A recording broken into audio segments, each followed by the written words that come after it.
What's up, guys? Welcome back to the channel. For those of you who don't know, my name is Chris Moore, and in today's video we're going to be ECU flashing and dyno tuning a GSXS 750. Now this is a 2020 model bike with only 600 miles, and the customer has installed a Yoshimura slip-on exhaust system. So this bike does still retain the factory catalytic converter and the factory header. You see the cat is basically right there, and that is built into the stock header. So it's not easy to get rid of that, but we do have the Yoshimura AT2 slip-on exhaust system, which does give this bike a really nice sound. And so far, from what I can tell from messing with this thing, it is an extremely nice motorcycle. I have ridden these on the street a little bit. They ride super good, nice and comfortable.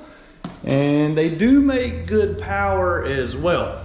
So anyways, for those of you who are new to the channel, be sure to give us a good old thumbs up at the end of the video and subscribe to the channel. If you are new, we are the world's fastest motorcycle here in the quarter mile on this channel with no wheelie bars. We went a 630 at 233 miles per hour. So we do have a very vast knowledge of going fast with motorcycles. All right, guys, enough talking. We're gonna get into the video. We're gonna do a baseline pull, see what it makes right just the way it is as it came in.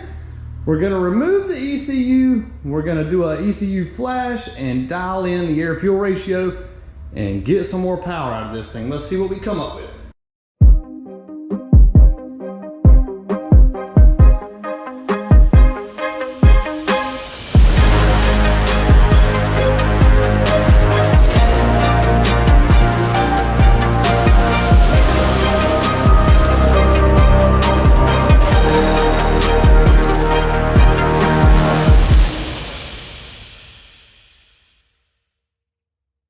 Baseline pull, here we go. Let's see what we got.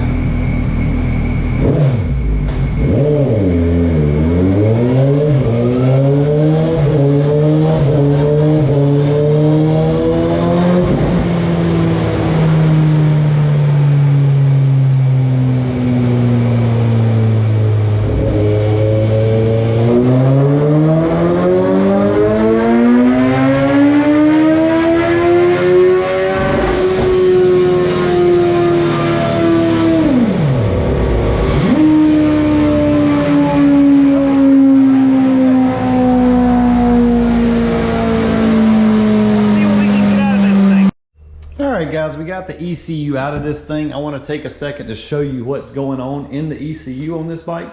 The ECU is located just under the seat. Basically it sits in a little cubby hole right there. All you've got to do is pull these side panels off right here. They just pull off after you remove this one screw that's here. And then you can take the seat bolts out, and then once you get the seat bolts off, then you can remove the seat and pull the ECU out. So the first thing we're gonna do is we can go into the advanced settings. We can drop the fan temp down. So that's gonna make the bike run much cooler. And then we can disable the stock O2 sensor so it's not making any changes, messing with our tune. And then we can also disable the exhaust valve code if you have removed the exhaust valve actuator, the little butterfly valve.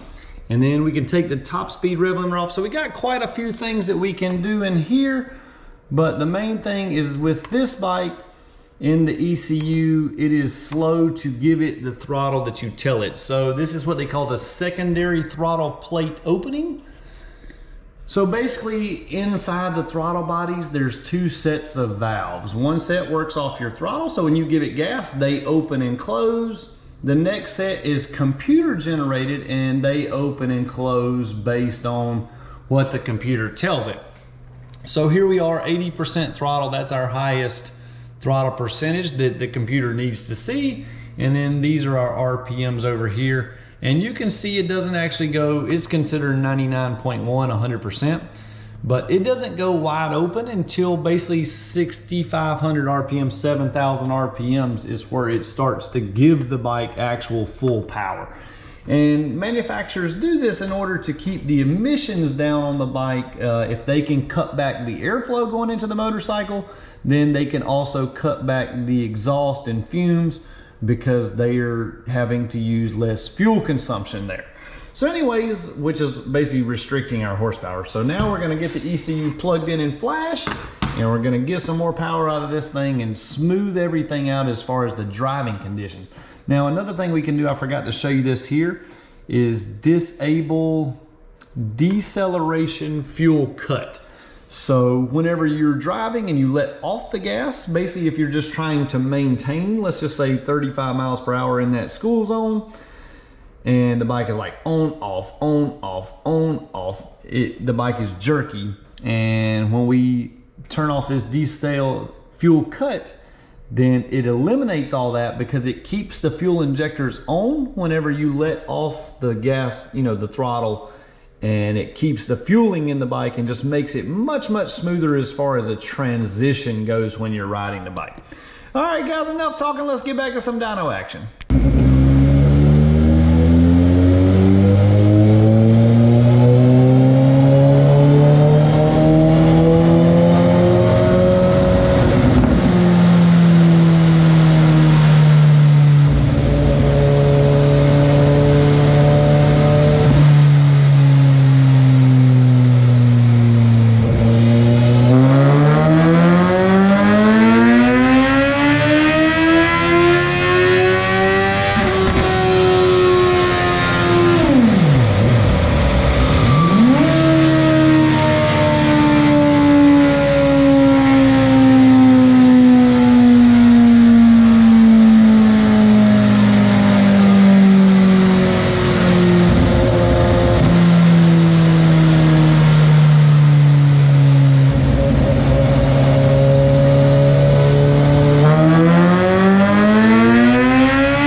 Drivability. This thing was way too lean cruising around, just like pretty much all new bikes to pass emissions.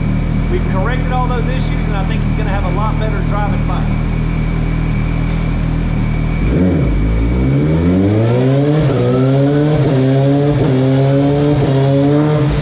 This customer has also installed a heel tech quick shifter and shifts much better.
Finished up the tune on this GSXS 750. It was not a huge horsepower gainer, but the main thing, the main thing that we did gain is drivability. Now we were able to extend the red line out here and get the bike where it pulls a little farther. So realistically, we only gained a 1 or 2 horsepower here and there. But keep in mind, this is also basically to a bone stock bike with just a slip-on muffler on it. But the main thing is, with these bikes, even with no modifications whatsoever, they do run too lean in order for them to pass emissions and not put out fumes and harmful things to the atmosphere. So anyways, we corrected that. We got the harmful gases going in the atmosphere now, aka riding nice and smooth. So we have corrected all the issues. Of course, our catalytic converter is still catching the fumes, guys. I was just kidding about that. I can see you typing away now. You're polluting the air. Nah, but anyways, with the catalytic converter on there, you still don't have all the unwanted fumes and stuff like that when you are riding. But the bike does operate and run much, much smoother. All right, guys, I hope you've enjoyed the video today. Thanks for watching. Be sure to smash that like button. Check us out, moremafia.com. You can get your ECU flashed. If you need to contact us for getting dyno tuning or anything else, go to that website and we'll get you taken care of. All right, guys, see you next time.